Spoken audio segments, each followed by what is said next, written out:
नाज़रीन आदाब, प्रोग्राम जनादेश 2024 में आपका खैर मकदम। मैं आपका मेज़बान अख्तर मलिक। प्रोग्राम जनादेश एक एक्सक्लूसिव प्रोग्राम है जिसमें हम लोकसभा इलेक्शंस 2024 जम्मू एंड कश्मीर में फॉलो करते हैं।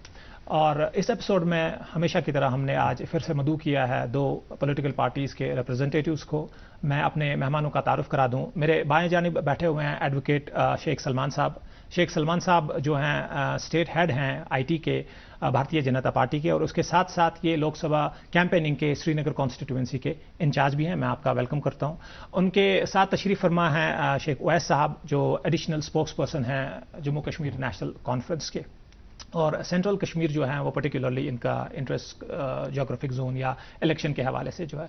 हम अपने दोनों मेहमानों से मुख्तलिफ मौज़ूआत पे बात करेंगे, और ख़ास तौर पे जो अब आने वाले 2-4 दिन में श्रीनगर में पोलिंग डेट भी आ रही है उसके हवाले से भी चंद सवालात हैं जिनका उनसे बराह रास्त जवाब जानेंगे। सबसे पहले सलमान साहब आपसे सवाल, प्रॉबली ये एक ऐसा सवाल है जो प्री डिस्कशन भी हम बात कर रहे थे और शायद हर फोरम पे ये पूछा जा रहा है, so let's get this thing out of the way कि बीजेपी जो है 3 बड़ी सीट्स पे जम्मू कश्मीर में इलेक्शन नहीं लड़ रही है। उनका एक फैसला था और ये बड़ा अनप्रेसिडेंटेड है, इससे पहले ये प्रॉबली 20-30 साल में हुआ नहीं है।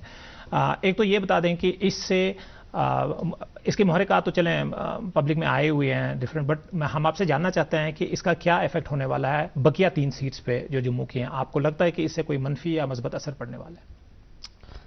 देखिए, you have to understand BJP, the strength of BJP is on the ideology. मैंने पहले भी कहा है, आपके इसी फोरम पे कहा है कि जो एक पॉलिटिकल पार्टी होती है उसका फंडामेंटल एम और ऑब्जेक्टिव होता है इलेक्शंस, और डेमोक्रेसी को स्ट्रेंथन करना है तो इलेक्शंस बहुत ज़रूरी है। अब हम इलेक्शंस में पार्ट क्यों नहीं ले रहे? बिकॉज अब we have a parliamentarian board. A parliamentarian board has decided that we are not putting our candidates as of now in all 3 constituencies, जो कि अनंतनाग है, बारामूला है और श्रीनगर है। राइट। तो this is a political party at the front and we want to have an ideology, strengthening our ideology. उसके लिए हम कुछ स्ट्रैटेजीज करते हैं। उसके लिए लोग हमारा जो पार्लियामेंटेरियन बोर्ड है, एक बोर्ड है जिसमें पहली बात तो यू हैव टू अंडरस्टैंड जो इंस्टीट्यूशन होता है उसकी जो सोच होती है वो ब्रॉडर होती है और वास्ट होती है एक इंडिविजुअल से। तो उनका ये मानना है और ये कहना है कि it's a strategical move that we are not gonna place our candidates in this parliamentarian election, right? Okay. Second, our main focus is on the ideology. जो हमारी पार्टी की आइडियोलॉजी है, अगर आप वो देखेंगे, वो है welfare of the state, welfare of the nation and welfare of the individual. So we are progressing towards and we are looking towards the welfare in a longer perspective, in a longer vision, in a longer term.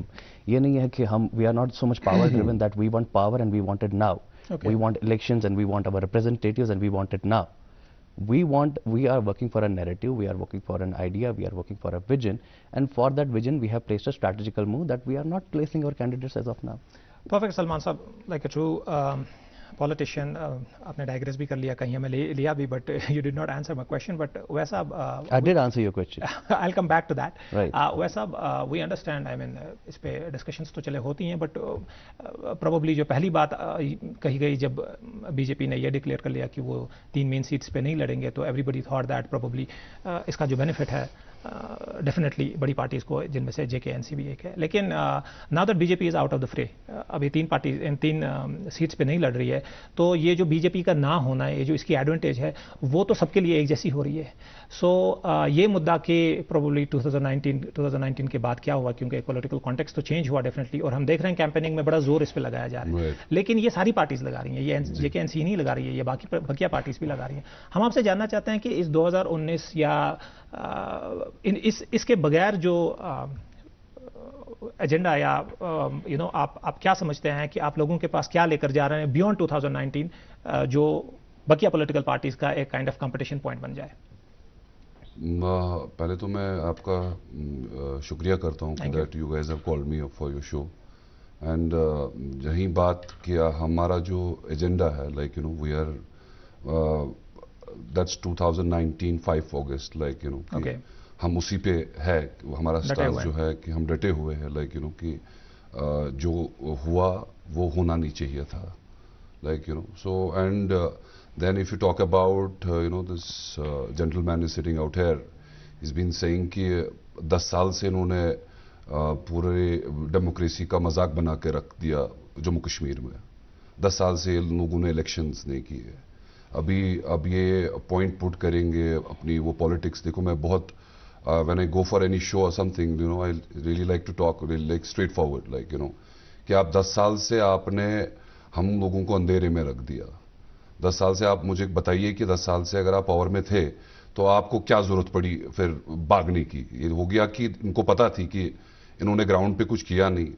जो propaganda इन्होंने चलाया कि जी हमने जी, वो basically मुद्दा था इनका कि जो पूरे देश में जो इलेक्शंस होते हैं कि देखो जी हमने जी 370 को हटाया, उसके बगैर उनको पता थी कि कश्मीरी जो है, जम्मू वाला फॉर दैट मैटर, चाहे लद्दाख वाला हो, वो भी आज के डेट पे इनके साथ है नहीं। अगर मैं इनसे सवाल करूं कि 10 साल मुझे एक काम गिनाए कि इन्होंने 10 साल, अगर चलो ठीक है इन्होंने जी जो भी इन्होंने किया 2019 5 अगस्त, आप काम गिनाइए आपने कौन सी ऐसी डेवलपमेंट की, कौन से ऐसे बड़े इनॉग्रेशंस किए यहाँ पे। I'm sure इनके पास आदाद शुमार होंगे, बट प्लीज आप कंटिन्यू करें। जी, तो जहां पे बात रही, अगर आप हम अगर पॉलिटिक्स को छोड़ के अगर हम बेसिक मुद्दे जो अवाम के है, पहला मुद्दा तो रहेगा कि आप देखिए कि इलेक्ट्रिसिटी का हाल क्या कर दिया है इन लोगों ने।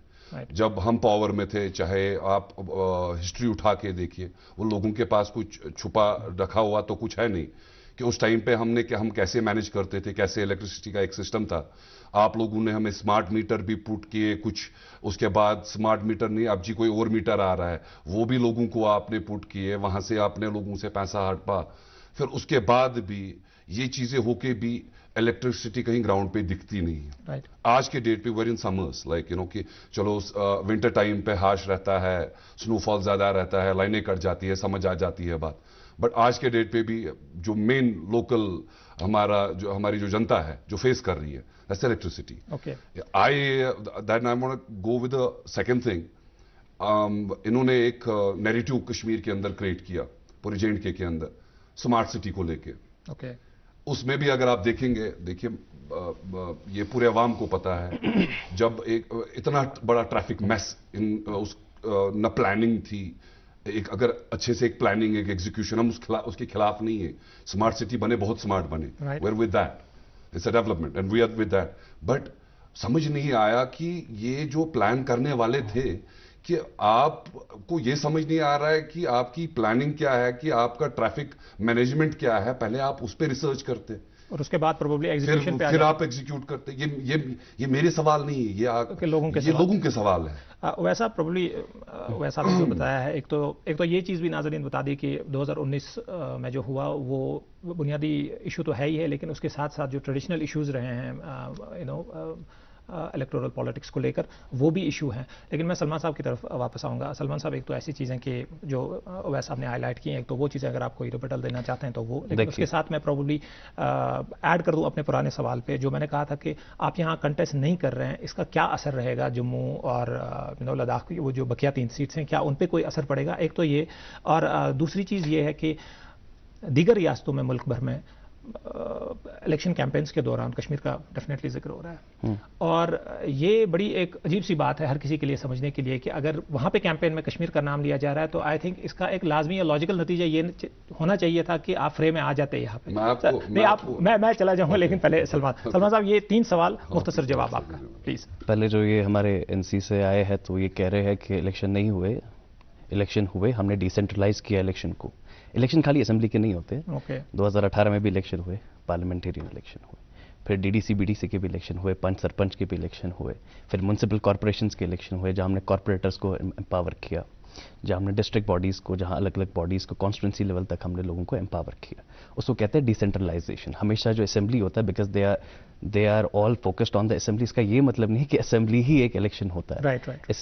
Elections are on different platforms, on different scales, on different levels, and that is to smoothen the functioning of democracy, smoothen the functioning of constitution, right?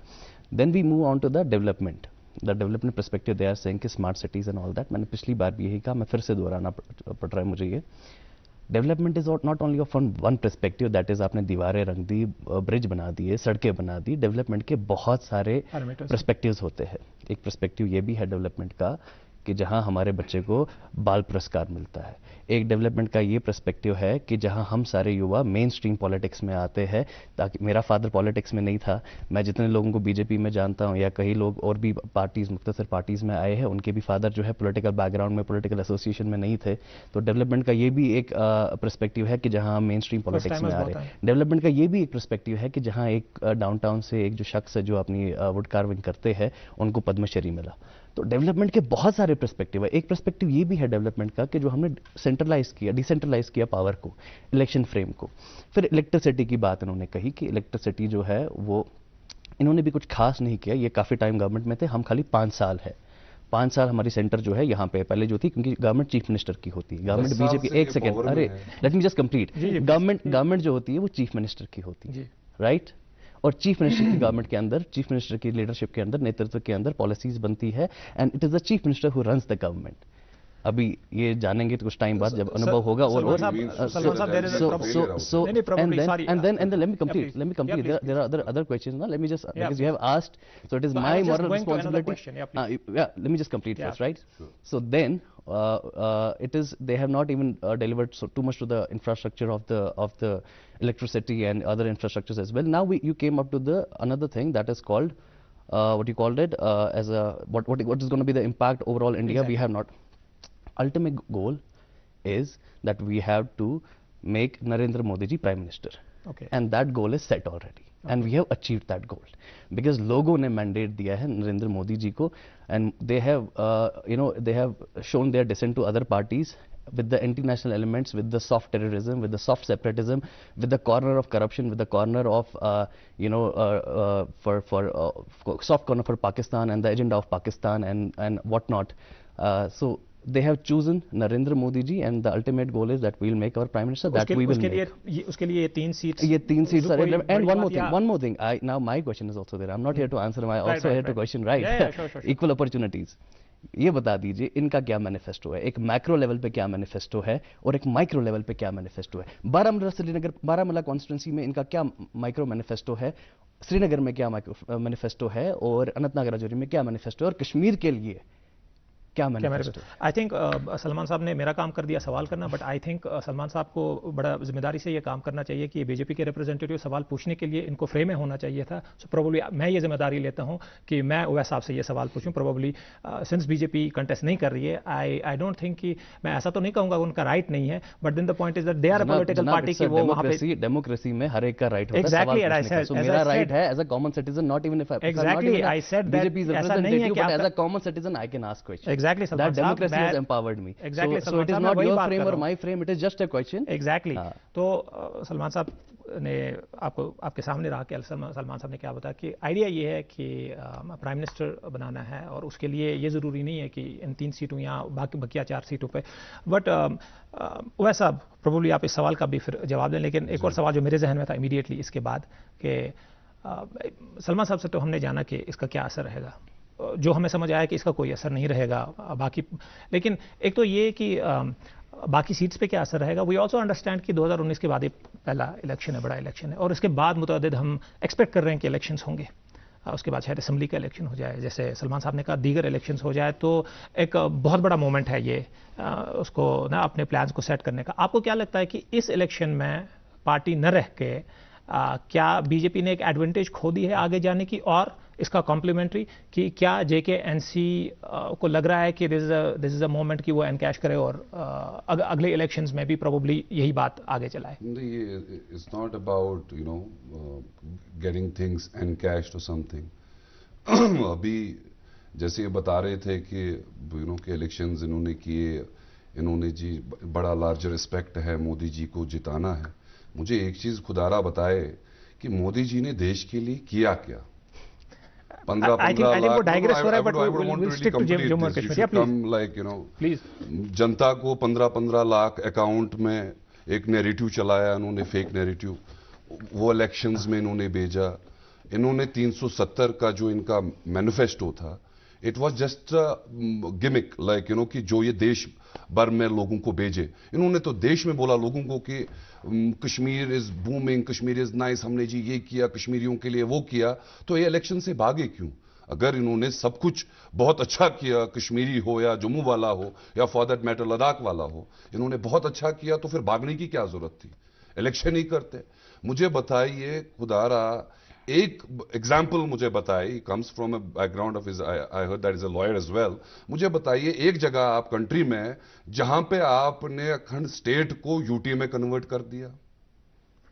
देखिए, मैं अब उन जख्मों पे नहीं जाना चाहता हूं कि जो 2019 5 अगस्त में इन्होंने जो 1 साल का वो ड्रामा और तमाशा यहां पे किया, वो सबके सामने है, वो कुछ छुपा हुआ तो है नहीं। बट हम मैनिफेस्टो की तरफ आते हैं जो सलमान साहब ने कहा, और हम चाहते हैं कि लोग मैनिफेस्टो, हमारे लिए अभी सबसे बड़ा मैनिफेस्टो ये है कि अभी हमको डेमोक्रेसी बचानी है। आप देखिए कि इनका एजेंडा क्या है। इनका एजेंडा है कि हमें जी हिंदू राष्ट्र खड़ा करना है। इनके prime minister, he is being a Muslim out there, इनका एजेंडा, हमारे कंट्री के प्राइम मिनिस्टर कहते हैं कि मंगलसूत्र ले जाएंगे। इनका एजेंडा हम इनसे जानेंगे। This is the agenda from the prime minister of the country out there. I was not expecting that my prime minister of my country would be talking about that. हम जी मुसलमानों की रिजर्वेशन खत्म कर दें, हम कभी उनको देंगे नहीं। हम जी जो बेचारे दलित लोग हैं, हम जी उनकी रिजर्वेशन देंगे नहीं। आप धर्म के नाम पे कब तक वोट बांटेंगे? मुझे पूरा यकीन है पूरे देशवासियों पे, पूरी जनता पे वहां पे, not just people out here in Jammu and Kashmir, even out there in the country, इनको जवाब करारा मिलेगा।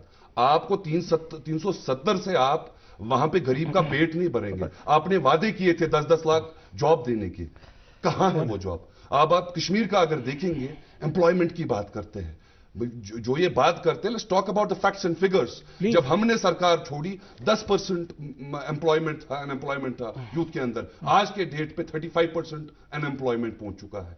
आप बात कीजिए 2014 तक, जो ड्रग्स पूरा कंट्रोल में रखा गया था, हम ड्रग्स को घुसने नहीं देते थे यहां पे। 2014 से लेके आज देखिए कि हमारा यूथ, मुझे बताइए, आप ही एडमिनिस्ट्रेशन में ही, आपका एलजी, आप देखिए, आप रिसर्च कीजिए कि कितना यूथ हमारा ड्रग्स में इन्वॉल्व हो चुका है, जिसमें बड़ा अनफॉर्चुनेट है, जिसमें हमारी बहनें, हमारे छोटे छोटे भाई इन्वॉल्व हो चुके हैं, जिस पर कोई स्टॉप नहीं लग रहा है अभी तक। I think fair point. लेकिन वैसा कल्मिनेशन की तरफ पॉइंट वाइज ये एक सवाल है, ये सलमान साहब की सवाल है। सलमान साहब मैं वापस आता हूँ मैं भी, बट जो manifesto Jammu Kashmir national conference का, अगर वो चंद पॉइंटर्स में आप गिनवा दें, हमारे वोटर्स जो है, हमारी यूथ जो है, हमारे लोग जो हैं वो देख रहे हैं, if you could do and then probably there is no manifesto. मैं आपको आपकी बात का जवाब दूंगा जी।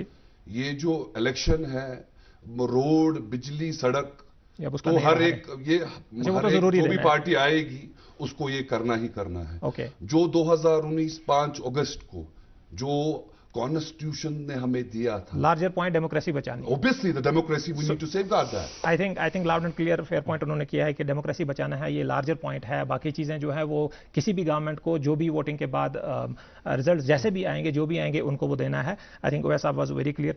सलमान साहब, एक तो चंद पॉइंट्स, मैं अपना सवाल भी इसी के साथ जोड़ दूं। एक तो कुछ पॉइंट्स हैं जिन पे डेफिनेटली आप रिबटल करना चाहेंगे। दूसरी चीज मैं ये पूछना चाह रहा था आपसे कि आइंदा भी, जैसे आपने कहा कि बहुत सारे इलेक्शंस होते हैं और आइंदा भी होंगे, तो आई अंडरस्टैंड राइट नाउ, जैसे आपने कहा कि एक हमारा एक पूरा पैटर्न है कि हम कैसे, ये बड़ा इंस्टीट्यूशनल सेटअप है कि कैसे हम डिसीजंस लेते हैं। बट गोइंग फॉरवर्ड, अगर इमीडिएटली इस साल अगर हम एक्सपेक्ट कर रहे हैं कि असेंबली इलेक्शंस भी हों, तो what are the expectations that the BJP is going to be in the fray? Please that I will come to next, but first please ये आए हैं तो इनके वैसे आपके सवालात थे, कुछ कंफ्यूजन्स क्लियर करते हैं। 370 जब था, आर्टिकल 370 वो अमेंड हुआ है, एब्रोगेट नहीं हुआ है। पहली बात, उसमें डाइल्यूशन किया गया, और डाइल्यूशन सबसे ज्यादा एनसी ने किया। उसमें जितनी amendments lie, most of the amendments were from the NC itself, right? First of that, what was stopping NC when 370 was there? What was stopping NC to make a pro women law, pro children law, pro ऐसा एक law बता दीजिए जो इन्होंने बनाया है गरीबों के लिए, औरतों के लिए, बच्चों के लिए, जो इन्होंने बनाया है 370 का पावर एक्सरसाइज करके। ठीक, एक बात वो हो गई।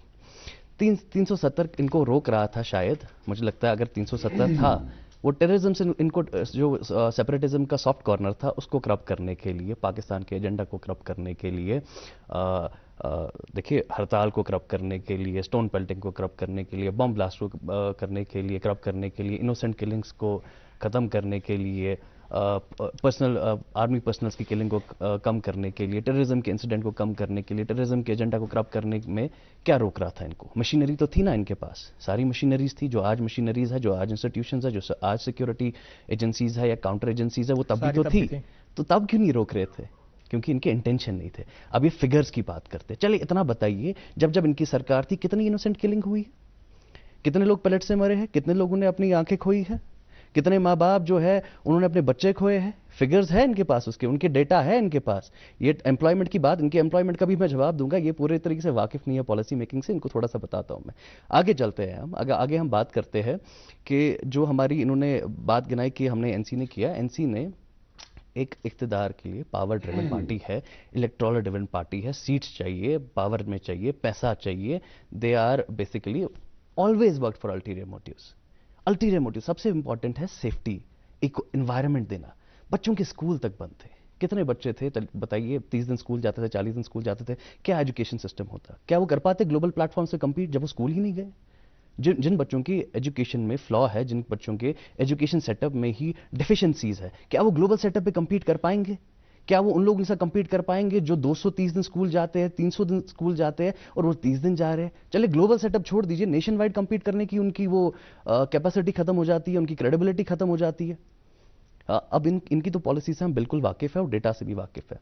अब इन्होंने एम्प्लॉयमेंट की बात करी, इन्होंने लगाया डेली वेजेस।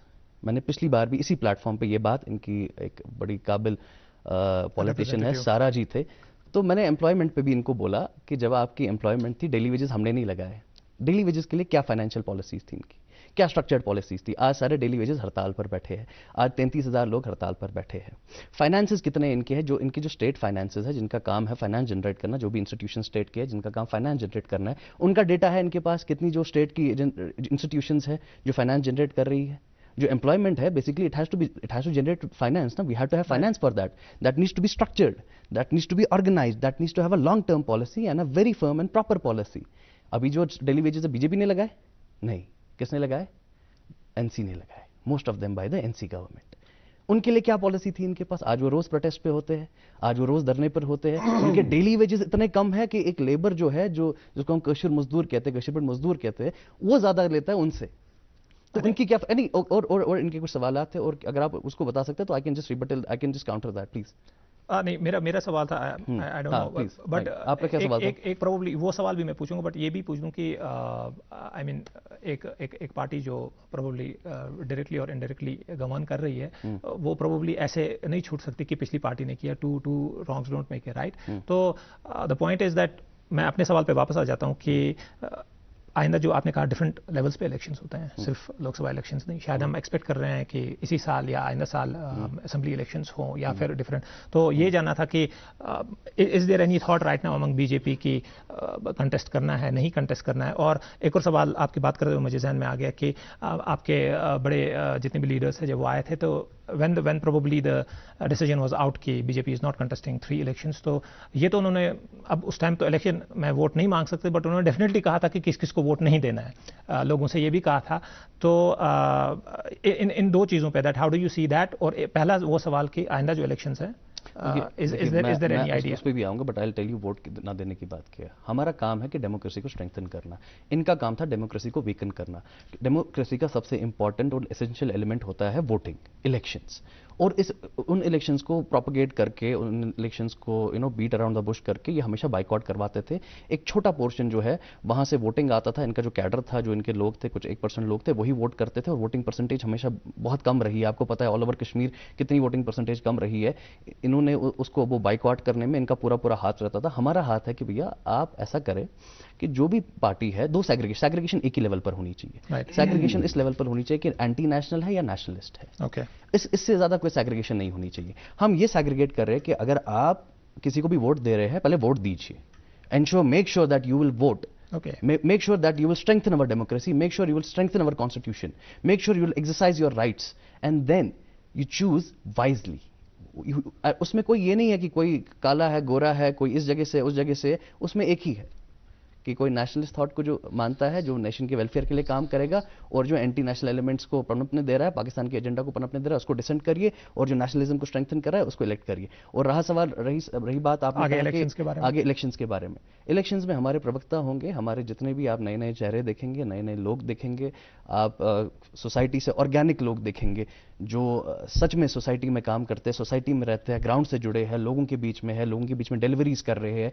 कोई वो गुपकार वाले वो ऐसे लोग नहीं होंगे जो तो सलमान साहब, आई थिंक सलमान साहब का ये कहना कि इलेक्शन सबसे बुनियादी चीज़ है और बीजेपी का इलेक्शन में ना होना दो ऐसी चीज़ें। अब नाजरीन खुद इसका अंदाजा, हम प्रोग्राम के आखिर की तरफ जाते हैं, 2 मिनट है हमारे पास, और ये पर्टिकुलरली मैंने सोचा था कि एंड पे ये दोनों रिप्रेजेंटेटिव से मैं सवाल पूछूंगा। और वैसा मैं आपसे शुरुआत करूंगा। बहुत सारे ऐसा बोला जा रहा है कि बहुत सारे ऐसे वोटर्स हैं, आप यू हैव अ राइट कि आप ये करें। I just want to give me the chance. He talks about a lot about democracy and Pakistan element things like things like the time that. No. The 1 minute is yours, and then I'll have to biggest in 2014. Like they shook hands with the PDP out there, which is a reality. So PDP का narrative क्या था उस time पे? ये power के भूखे है, ये गेम ही वही है कि हमको पावर में इख्तियार में आना है। अभी जब इनको लगा कि I think लगा अभी लगा कि हम जी यहाँ पे जुटाए रहे हैं, इन्होंने तो इसलिए ये जो आप ये ज्ञान दे रहे हैं सलमान साहब, मैं आपको मैं इसको गाइड करता हूँ प्रोग्राम को। ये टिपिकल सलमान साहब, पीएचडी में इनके साथ ही वही रहे ना, पीएचडी में तो आई थिंक दोनों तरफ इल्जामात हैं, काउंटर इल्जामात हैं, जवाबात हैं, और एक टिपिकल पॉलिटिकल वाइब्रेंट आंसर निकला नहीं कि इलेक्शन कंप्लीट क्यों नहीं वाइब्रेंट। हमारे पास एक लास्ट मिनट है सर, 1 लाइन में एक ये लास्ट सवाल था दोनों से, 1 लाइन में इस पर्टिकुलर इलेक्शन में बोला जा रहा है कि बहुत सारे नए वोटर्स हैं जो करते हैं। 1 लाइन में आपकी मैसेज उन नए वोटर्स के लिए, जस्ट 1 लाइन, हम आखिरी मिनट में हैं। हम चाहते हैं कि वो निकले और पार्टिसिपेट करे इस इलेक्शन में।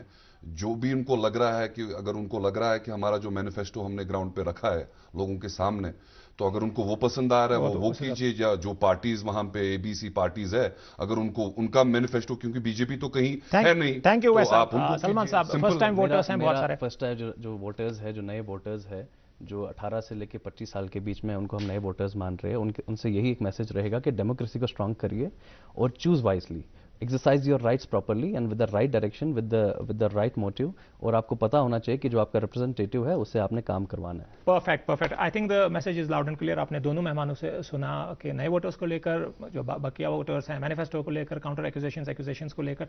नाजरीन, हमारे प्रोग्राम का वक्त इख्तिताम हुआ चाहता है, आपसे इजाजत लेंगे। खुदा हाफिज।